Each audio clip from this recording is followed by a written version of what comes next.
1995 সালের 20 অক্টোবর মুক্তি পায় বলিউড ইতিহাসের অন্যতম রোমান্টিক সিনেমা দিলওয়ালে দুলহানিয়া লে যায়েঙ্গে। শাহরুখ খান ও কাজল অভিনীত এই সিনেমা শুধু সিনেমা নয়, এক আবেগ, সময় আর সংস্কৃতির প্রতীক হয়ে উঠেছিল। যশরাজ ফিল্মসের ব্যানারে নবাগত নির্মাতা আদিত্য চোপড়ার পরিচালনায় তৈরি হওয়া সিনেমাটি বলিউডের রোমান্টিক ধারার এক নতুন অধ্যায় রচনা করে। বিদেশে বেড়ে ওঠা রাজ ও ঐতিহ্যবাহী ভারতীয় পরিবারের সিমরানের প্রেমের কাহিনী হয়ে ওঠে নতুন প্রজন্মের প্রেমের আদর্শ।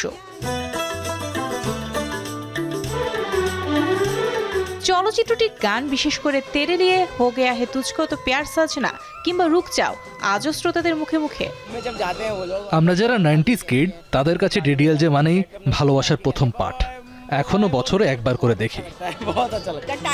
শুধু সিনেমা নয়, ডিডিএলজের জন্যই আমি প্রেমে বিশ্বাস করতে শিখেছি। সিনেমাটি শুধু ভারতেই নয়, আন্তর্জাতিক মঞ্চেও ব্যাপক জনপ্রিয়তা পায়।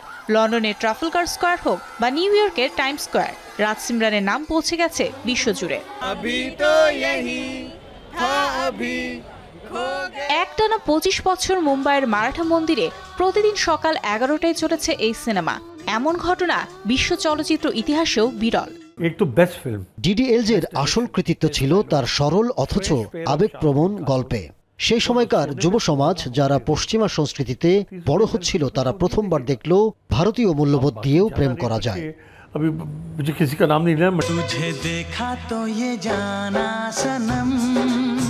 সময়ের সাথে সিনেমা বদলালেও বদলায়নি দর্শকদের ভালোবাসা। আদিত্য চোপড়া, শাহরুখ খান ও কাজলের এই সৃষ্টি আজও কোটি হৃদয়ের প্রাণ। 30 বছর পরেও ডিডিএলজে আছে, থাকবে, কারণ প্রেম তো কখনো পুরনো হয় না। Mario Sen, showbiz tonight.